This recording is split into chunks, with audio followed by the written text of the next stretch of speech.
I don't care what you believe. Did, right? I don't care what you believe. I don't care what you believe.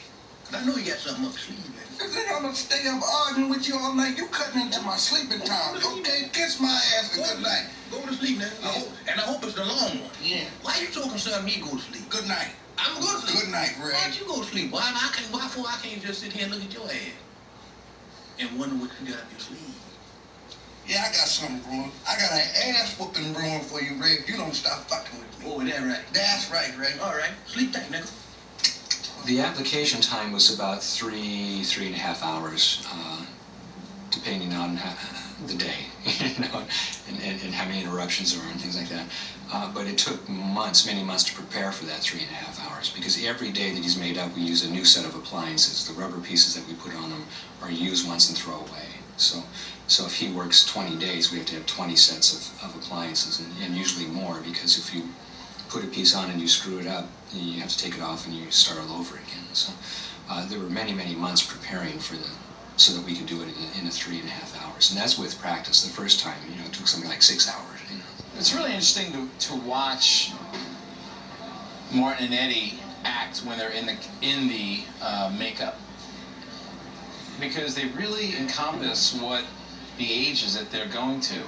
They stay in that character all the time, and every once in a while they break out, but they're such gifted performers that it just takes them over. Sometimes you can't be too subtle because it doesn't quite transfer through the rubber. You have to exaggerate some of the moves, and what's great about Eddie is he's a master of that. And when you first start putting the pieces on, you can see him looking at himself in the mirror, and he's like moving his forehead, and squinting and making faces, and you can see that he's seeing what it takes to make the expressions that he wants the makeup to do. And therefore it just works so much better. Some actors, you put it on and they're afraid to move, and they just move their mouth like this, and they don't move and it just looks like a mask. It doesn't look alive. I look like one of my uncles, man. I look like my Uncle Leroy a little bit when I'm in my 60s.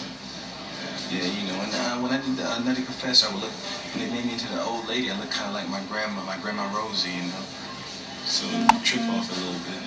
We on deck. And you like baseball? We on deck. On deck for what? For what? That upper room, nigga.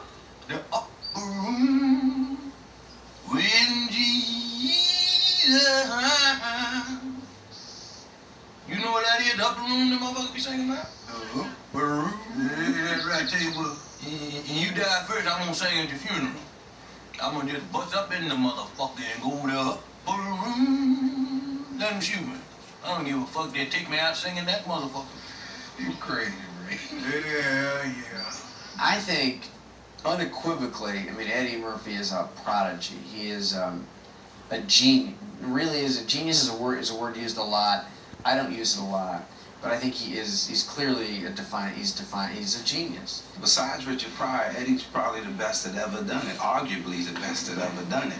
And a lot of people that haven't worked with him or whatever, it's an honor to work with him if you ever get the chance, because you see up close just how truly talented and smart and wise in his wisdom and sharp that he is, you have to kind of step back and say, wow, he was born to do this. I'm really glad to do something with Martin. We want to work with him. When we did Boomerang, it was kind of, like an ensemble piece, and this is really me and him. And just being able to work with a comic actor as gifted as him has been it's been a lot of fun for me, and it's taken a lot of weight off my shoulders, I always thought that because Eddie and Martin are such incredible geniuses at comedy, which I knew they were, and I knew that they were really fantastic actors as their own performers. I always wondered how they'd act together.